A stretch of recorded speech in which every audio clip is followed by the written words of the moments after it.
Cette vidéo fait suite à la vidéo sur les constellations du zodiaque où nous avons vu à quoi elles ressemblaient et quelles étaient leurs principales étoiles. Apprenons aujourd'hui à identifier et à reconnaître 10 autres constellations de l'hémisphère nord parmi les plus connues.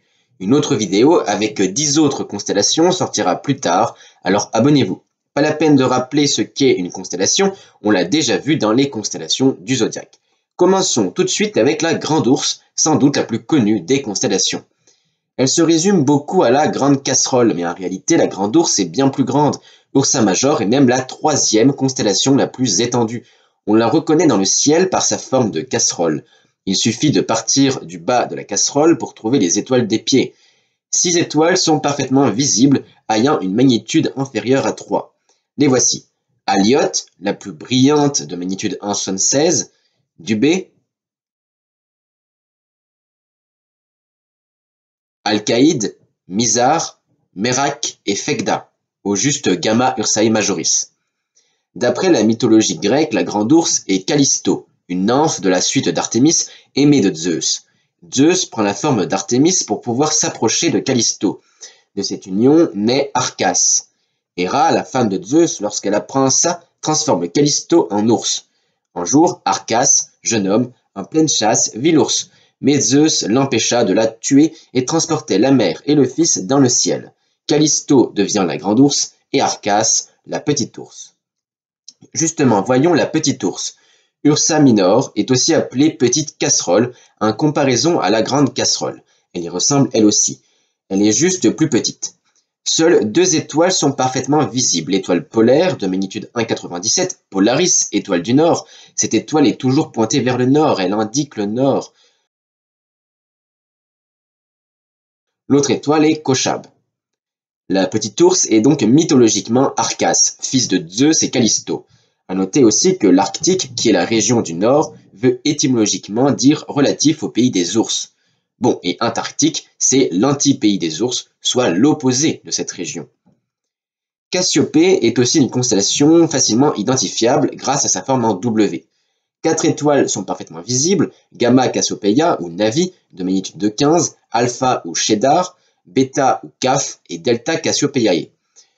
Que dire de plus? D'après la mythologie grecque, Cassiopée est la reine d'Éthiopie, épouse de Céphée.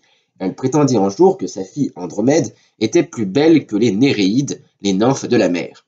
Ceux-ci, outrés, demandèrent à Poséidon de les venger. Un monstre marin est donc envoyé ravager les côtes d'Éthiopie. Paniqué par ce sort, le roi Céphée demanda conseil à l'oracle. La seule façon de sauver son royaume est de sacrifier sa fille Andromède. Elle fut donc attachée et donnée en pâture au monstre. Heureusement, Persée, auquel la main d'Andromède a été promise, arrive juste à temps pour la sauver en pétrifiant le monstre à l'aide de la tête de la méduse. En souvenir de cet épisode, les dieux décidèrent de les mettre en constellation. Ainsi, de nos jours, nous pouvons observer Cassiopée, Céphée, Andromède, Persée, Pégase et la baleine qui n'est autre que le monstre. Voyons donc que Céphée. La constellation est reconnaissable à sa forme de maison au toit pointu. Cependant, seule une étoile est parfaitement visible, Aldéramine ou juste Alpha Céphei. Pour mieux la voir, elle se situe juste à côté de Cassiopée. Et oui, car comme on l'a dit, Céphée est son mari et le roi d'Éthiopie. Andromède est identifiable par 3 étoiles alignées et une autre qui rejoint la constellation de Pégase. 3 étoiles sont parfaitement visibles. Alphératz ou Syrah à 2,06 de magnitude apparente, Merak et Almach. Elles se situent proches des constellations de Cassiopée et de Céphée, ses parents dans la mythologie. À noter que dans la constellation se trouve la célèbre galaxie d'Andromède, la plus proche de la nôtre.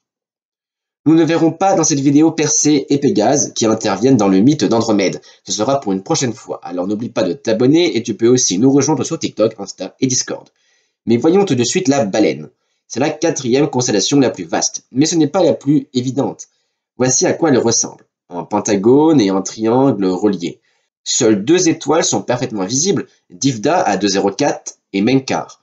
Pour la trouver, le mieux c'est de savoir où vraiment chercher. Elle se situe à côté des Poissons, Verseaux, Taureaux, Béliers et assez proche d'Andromède et d'Orion. Le soir, en été, elle n'est pas visible, car elle se trouve en dessous d'Andromède, qui est déjà assez proche de l'horizon. Il s'agit, comme on l'a déjà dit, de Kétus ou Kétos, le monstre marin qui ravagea le royaume de Céphée. Le Dragon n'est pas la constellation la plus brillante, mais elle est facilement reconnaissable car elle se trouve près des deux ours. Elle forme un long corps serpentiforme avec une petite tête. 3 étoiles sont parfaitement visibles, Eltamine à 2,24, Eta Draconis et Beta Draconis ou Rastaban. Mythologiquement, le dragon renvoie à plusieurs épisodes, celui qui garde la toison d'or ou celui qu'Hercule tua, ou même pourquoi pas le dragon que tua Saint Georges. On finit avec 3 constellations majeures de l'été, qui, si on prend l'étoile la plus brillante de chacune de ces constellations, on obtient le triangle de l'été. Ce sont les 3 premières étoiles que l'on voit les soirs d'été. La Lyre, c'est une petite constellation, une sorte de losange avec une étoile brillante à côté. Elle se trouve à côté de la tête du dragon. Seule une étoile est parfaitement visible, celle à côté du losange, très brillante, il s'agit de Vega. Sa magnitude est de 0,03. Elle fait partie avec Sirius du Grand Chien et Arcturus du Bouvier des étoiles les plus brillantes de l'hémisphère nord, sans compter le Soleil bien sûr. Les civilisations antiques y voyaient plutôt un vautour. Mythologiquement, elle pourrait se rapprocher du 6e travaux d'Hercule, qui consiste à tuer les oiseaux du lac Stymphale. La constellation d'Hercule n'est d'ailleurs pas si loin. Le cygne, appelé aussi croix du Nord, en référence à la croix du Sud, dans l'hémisphère sud, ressemble effectivement à une croix, ou avec un peu plus d'imagination, à un cygne. 4 étoiles parfaitement visibles, Deneb, à 1,25 qui forme la queue du cygne, Gamma Cygni ou Sadir, Epsilon Cygni ou Diana, et Delta Cygni ou Phawaris. Mythologiquement, plusieurs hypothèses sont plausibles. Cela peut être la représentation de Zeus, qui se transforme en cygne pour séduire Leda. De cette union est né les Gémeaux, Castor et Pollux, ou encore Orphée, qui est métamorphisé en cygne après sa mort, se trouve près de sa lyre. Enfin, l'aigle ressemble un peu à un cerf-volant, ou à une croix, ou même à un oiseau, cela dépend comment on relie les étoiles. 3 étoiles parfaitement visibles, Altaïr à 0,76, Tarazed et Zeta Aquilae. Mythologiquement, elle doit représenter l'aigle du Caucase, aigle qui chaque jour mange le foie de Prométhée. À retenir, nous avons vu 10 constellations, des pas évidentes au premier coup d'œil, comme la baleine, Andromède, Céphée ou le dragon, et d'autres reconnaissables tout de suite, comme la grande ours, la petite ours, Cassiopée, la lyre, le cygne, l'aigle. Ces 3 dernières, grâce à leurs étoiles respectives, Vega, Deneb et Altaïr, forment le triangle de l'été. Ces 3 étoiles sont d'ailleurs les plus brillantes parmi toutes les constellations vues aujourd'hui. C'est la fin de cette vidéo, n'oublie pas de l'aimer, de la partager, surtout abonne-toi pour ne pas rater les 10 prochaines constellations. Il y aura Orion, Hercule, Pégase ou encore le Bouvier. En attendant, mercredi prochain, nous verrons des animaux, les cervidés.